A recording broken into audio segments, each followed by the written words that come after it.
Selamat datang, terima kasih karena telah hadir dalam sesi konseling kali ini.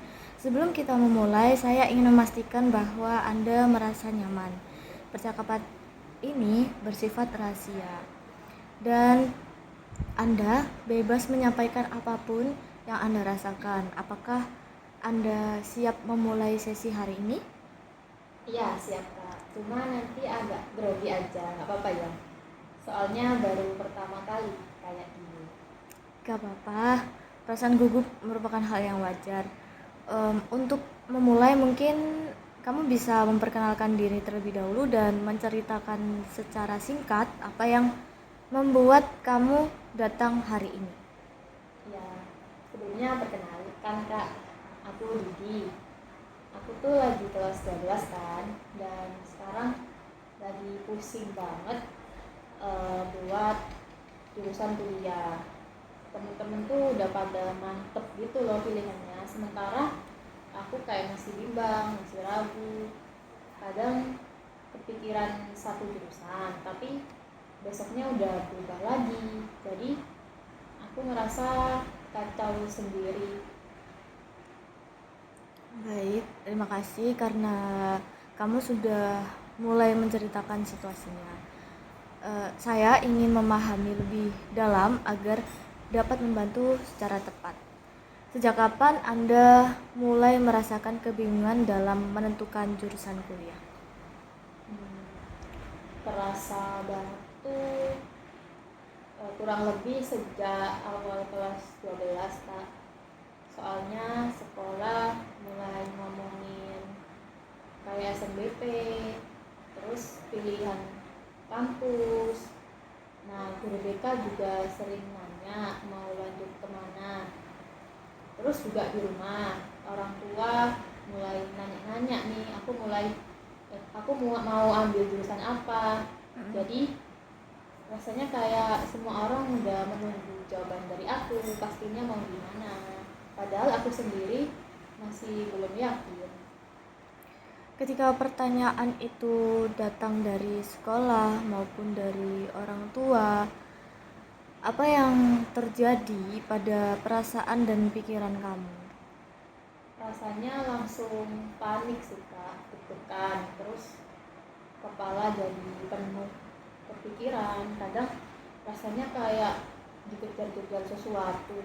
Terus kalau dari guru tuh masih biasa aja sih ya, tapi kalau dari orang tua rasanya kayak ada tekanan tambahan, apalagi kalau mereka ngomong soal jurusan yang katanya harus masa depannya jelas. Apakah respon tersebut sampai mempengaruhi kondisi fisik, tidur, atau aktivitas sehari-hari kamu? Iya banget tuh Kak, kadang kepikiran sampai malam, jadi susah tidur, padahal lagi capek banget pengen tidur malah nggak bisa. Terus kalau bangun rasanya masih berat di kepala gitu. Kadang jadi nggak semangat juga ke sekolah karena takut kan nanti ditanya lagi soal kuliah. Saya mengerti. Bagaimana dampaknya pada fokus belajar kamu itu? Fokus sih jadi buyar Kak, kalau lagi belajar malah kepikiran jurusan. Terus aku juga buka TikTok atau Instagram buat cari info, tapi bukannya kebantu malah makin bingung. Banyak konten yang bilang jurusan tertentu tuh bisa susah kerja nantinya. Terus aku kepikiran juga omongan orang tua, jadi kayak muter-muter terus di kepala tentang itu. Ketika kamu melihat teman-teman kamu yang sudah memiliki pilihan yang jelas, apa yang muncul dalam pikiran kamu itu? Rasanya minder Kak, kayak ketinggalan. Kadang mikir, kok aku nggak bisa sih kayak mereka ya. Terus makin kepikiran lagi karena orang tua juga suka bandingin anak temennya yang udah diterima di jurusan tertentu yang mungkin lebih bagus. Apakah situasi itu membuat kamu menarik diri atau justru harus merasa cepet-cepet untuk menentukan pilihan? Eh, Lebih kedua-duanya sih kak. Kadang aku pura-pura sok yakin nih di depan temen biar gak kelihatan beda sendiri, tapi kadang aku malah menjauh juga kalau mereka udah kuliah. Nah di rumah juga gitu, kadang aku pura-pura kayak udah punya gara-gara biar orang tua itu nggak terlalu nanya-nanya terus gitu kak.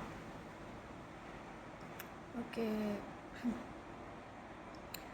Sekarang saya ingin menggali lebih dalam tentang peran orang tua. Bagaimana cara mereka menyampaikan harapan mengenai jurusan yang kamu mau? Mereka jelasinnya nggak marah-marah gitu sih kak, tapi sering bilang jurusan kayak kedokteran, akuntansi atau teknik itu aman dan jelas kerjanya. Kadang mereka juga cerita soal saudara yang udah sukses karena ambil jurusan tersebut. Jadi kayak apa ya, lebih tersirat gitu kalau pilihan yang aman itu lebih baik. Bagaimana perasaan kamu setelah mendengar itu? Campur aduk, jadi pengen bikin mereka bangga tapi merasa itu kayak bukan aku banget. Tapi karena mereka ngomongnya baik-baik, aku jadi ngerasa nggak enak kalau nolak, jadi aku simpen sendiri kebingungan semuanya itu. Jika kamu membayangkan memilih jurusan yang tidak sesuai harapan orang tua nih, apa hal yang paling menakutkan bagi kamu sendiri?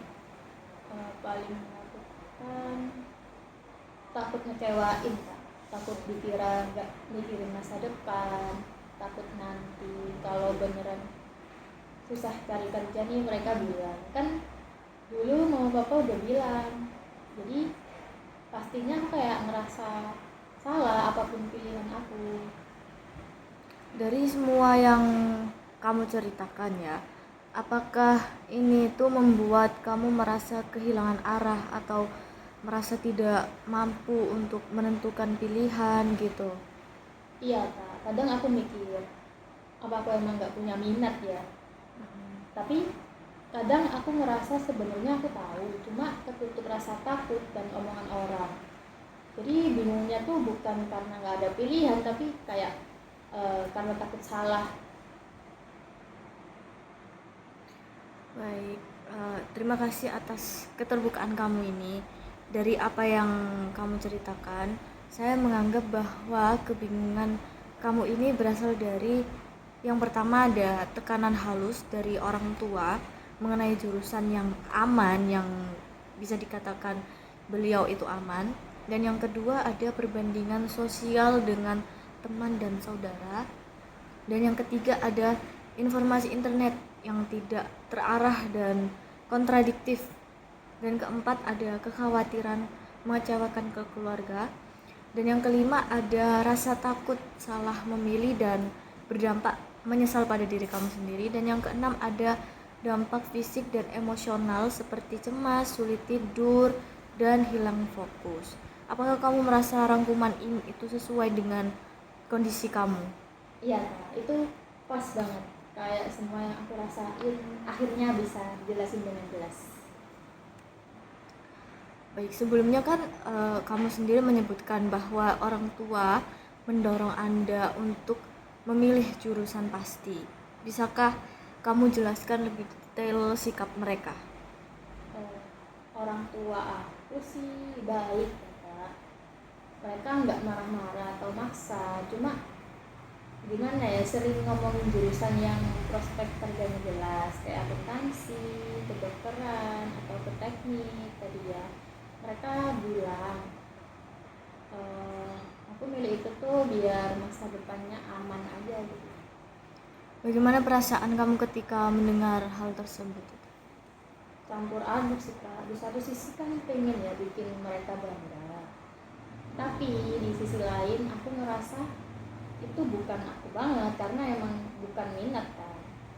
Iya. Lalu apakah kamu pernah mencoba untuk mengungkapkan keinginan pribadi kamu sendiri kepada orang tua?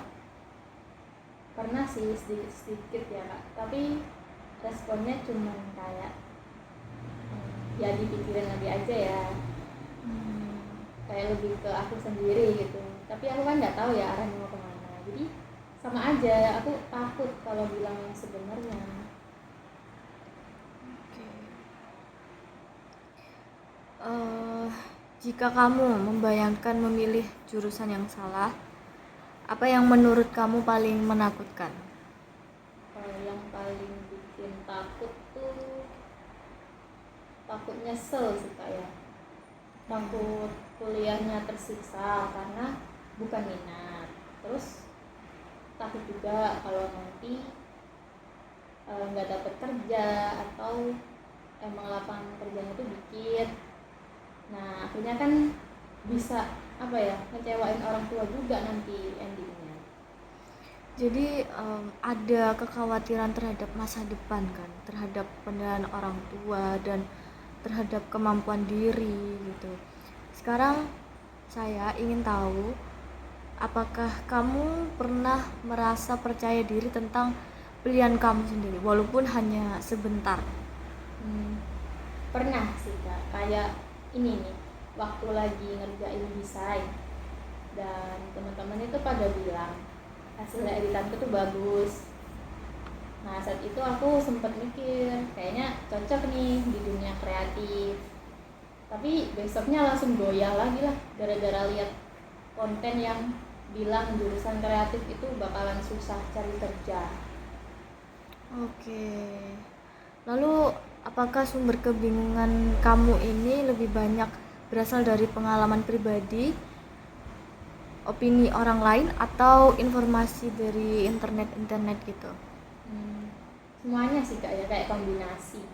Oke. Tapi paling besar dari internet sih, banyak banget info yang saling bertentangan gitu. Apakah kamu melakukan pencarian informasi terarah atau lebih spontan berdasarkan apa yang muncul di media sosial? Lebih ke spontan sih kak. Kayak dari algoritmanya aja di medsosnya yang ngasih, jadi aku nggak tahu mana yang benar jadinya. Baik, lalu bagaimana kebingungan ini mempengaruhi suasana hati kamu untuk keseharian kamu itu? Bikin cepat capek sih kak, capek mikir ya, jadi gampang bad mood, terus kadang jadi sensitif juga sama keluarga, sering marah-marah sendiri gitu. Apakah kamu memiliki seseorang yang bisa kamu ajak bicara gitu tentang hal ini tanpa merasa ada penghakiman? Nggak banyak sih kak ya, teman-teman kan juga pada sibuk mikirin diri sendiri, jadi aku lebih sering sendirian aja. Baik, terima kasih sudah menjelaskan dengan jujur. Dari apa yang kamu sampaikan, saya menangkap bahwa kebingungan kamu ini bukan karena ketidakmampuan, tetapi karena informasi yang terpecah-pecah, tekanan sosial dan keluarga, kekhawatiran masa depan, dan kurangnya kejelasan minat yang terstruktur. Apakah kamu merasa ringkasan ini tuh sesuai dengan kondisi kamu? Iya kak, itu udah bener banget, rasanya kayak dijelasin hal yang selama ini aku rasain tapi nggak bisa aku ungkapin. Baik, terima kasih atas keterbukaan kamu sejauh ini. Untuk membantu proses pemahaman diri, kita akan mulai menelaah minat serta kecenderungan aktivitas yang membuat kamu merasa berenergi. Saya ingin bertanya, aktivitas apa yang paling kamu nikmati ketika tidak ada tuntutan sekolah? Kalau lagi nggak ada tugas sih kak, aku biasanya kan gambar, ngedit foto, atau kadang bikin layout poster gitu, iseng-iseng sih kak. Kalau udah begitu tuh rasanya kayak nggak capek karena suka. Menarik sekali. Ketika melakukan aktivitas tersebut, apakah kamu melakukannya atas keinginan sendiri atau karena apresiasi dari orang lain nih yang kamu dapetin? Awalnya sih karena aku suka kak, tapi belakangan ini teman-teman malah sering minta aku bikin desain, jadi minta editing foto gitu misalnya. Jadi hal itu tuh makin bikin semangat. Wah, keren banget sih. Sejak kapan ketertarikan itu muncul? Lumayan lama, kayaknya dari SMP deh, tapi baru ngerasa kayak wah aku jago juga nih di sini itu pas kelas 11. Uh, apakah minat kamu itu stabil atau sering berubah seperti pilihan jurusan yang kamu ceritakan sebelumnya itu? Kalau soal desain sih nggak berubah Kak, cuman keraguannya muncul karena takut eh, tentang masa depan. Oke, baik, baik.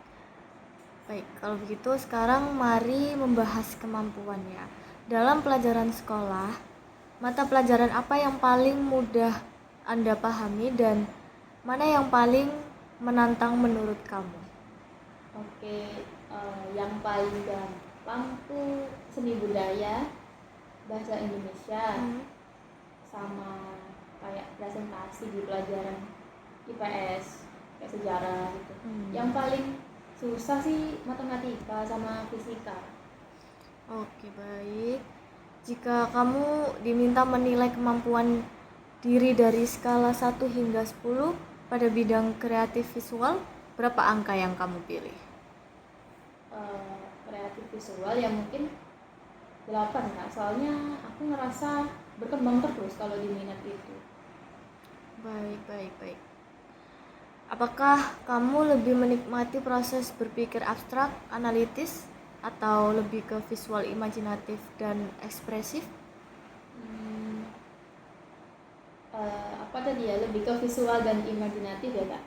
Kalau disuruh mikir kayak angka-angka hitungan tuh langsung pusing soalnya. Baik, ini menunjukkan kecenderungan gaya belajar kreatif visual ya. Sekarang mari kita bahas nilai diri Anda dalam kehidupan masa depan. Hal apa yang paling penting bagi kamu?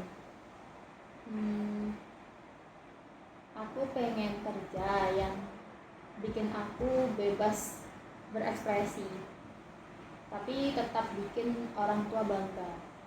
Terus aku juga pengen kerja yang fleksibel, jadi nggak monoton. Apakah kamu lebih menyukai pekerjaan yang memiliki struktur tetap atau pekerjaan yang memberi ruang improvisasi? Lebih ke improvisasi banget sih Kak. Kalau rutinitas sama hal yang sama tiap hari itu malah bikin aku cepet bosan, kayak perlu sesuatu yang baru gitu. Baik, jadi dari apa yang kamu sampaikan tadi, kamu itu memiliki minat kuat dalam desain dan kreativitas visual, serta menunjukkan kemampuan lebih tinggi di bidang kreatif dibandingkan eksakta. Setelah itu memiliki nilai kebebasan berekspresi dan pengakuan sosial. Dan yang terakhir menyukai fleksibilitas dan variasi aktivitas. Apakah rangkuman ini cukup sesuai dengan diri kamu? Betul Kak, itu udah pas banget. Nah baru kali ini nih ada yang bisa merangkum sejelas itu. Baik, jika kita kaitkan dengan jalur pendidikan ya, jurusan yang selaras dengan pola tersebut itu ada ini. Yang pertama ada desain komunikasi visual atau biasanya sekarang itu disingkat DKV, dan yang kedua ada periklanan dan branding, yang ketiga ada ilmu komunikasi kreatif, dan yang keempat ada multimedia atau digital content creation. Jadi bagaimana perasaan Anda ketika mendengar pilihan-pilihan ini? Nah kalau dengar itu tuh aku kayak langsung excited Kak, kayak wah itu aku banget. Tapi ya itu tadi masih ada rasa takut tentang masa depan tadi tuh. Baik, ketika kamu merasa antusias nih mendengar jurusan tadi, di bagian tubuh mana kamu merasakannya? Dada, perut, atau kepala? Kayaknya di dada ya Kak, karena rasanya bikin belajar tuh lebih kayak ringan dan semangat gitu perasaannya. Oke, itu respon emosional positif yang menunjukkan kecocokan diri, minat diri. Baik, berdasarkan proses eksplorisasi ini, saya melihat bahwa kamu tidak kekurangan arah, tetapi Anda membutuhkan kejelasan struktur. Artinya, kamu sebenarnya memiliki kecenderungan yang konsisten, tetapi keraguannya muncul karena tekanan eksternal dan kurangnya informasi nyata tentang prospek. Iya kak, aku baru nyadar ternyata aku tuh nggak bener-bener nggak punya minat. Cuman mungkin selama ini ketutup sama rasa takut sama omongan orang lain. Bagus. Eh, Kamu cukup keren lah, dalam artian dapat menyadari hal tersebut. Setelah kita memahami minat dan bakat, nilai diri Anda dengan lebih mendalam, pada bagian berikutnya kita akan mengidentifikasi dan memperjelas pilihan konkret yang sesuai dengan pilihan kamu. Siap kak, aku jadi lebih siap nih buat bahas pilihan jurusan setelah ini.